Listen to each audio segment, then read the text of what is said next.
హైదరాబాద్ కాస్త హైదరాబాద్ అవుతుంది. ఇదివరకు ప్రశాంతంగా ఉండటానికి, రిలాక్స్డ్గా ఉండటానికి హైదరాబాద్.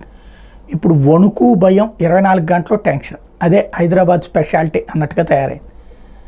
ఏంటంటే ఉన్న ఊళ్ళల్లో పొలాలు అమ్ముకున్నారా, వ్యాపారాలు చేసుకున్నారా, లేకపోతే ఉన్నటువంటి ప్రదేశాల్లో ఆస్తులు అమ్ముకుని హైదరాబాద్లో కొనుక్కుంటే ఇప్పుడు విల్లాలు కూలుతున్నాయి, అపార్ట్మెంట్లు కూలుతున్నాయి, షాపులు కూలుతున్నాయి, వ్యాపారాలు పోతున్నాయి, పరిశ్రమలు పోతున్నాయి, సర్వనాశనం అయిపోతున్నారు. కష్టార్జితాలు కళ్ళ ముందే హైడ్రా అర్పణం అయిపోతున్నారు.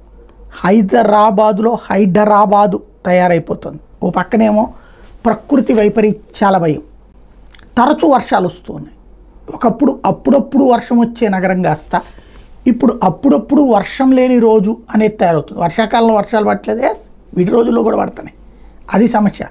ఇదివరకు వర్షాకాలంలో వర్షాలు కూడా తక్కువ ఉండే, ఇప్పుడు విడి రోజుల్లో వర్షాలు పడుతూ ఉండటం, చలికాలంలో వర్షాలు పడుతూ ఉండటం, ఎండాకాలంలో కుండపోత వర్షాలు కురుస్తూ ఉండటం.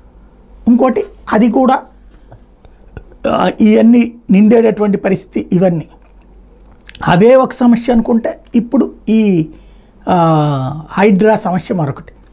ఆ నీళ్ల ముంపు సమస్య పరిష్కరించడానికే ఇది ఏర్పాటు చేశారు. బట్ ఈ రెండు ఎంతమందికి ధైర్యాన్ని ఇచ్చిందో తెలియదు, కానీ హైదరాబాద్లో ప్రజలకి భయం అయితే కల్పిస్తున్నాయి అంటంలో అతిశయోక్తి లేదు.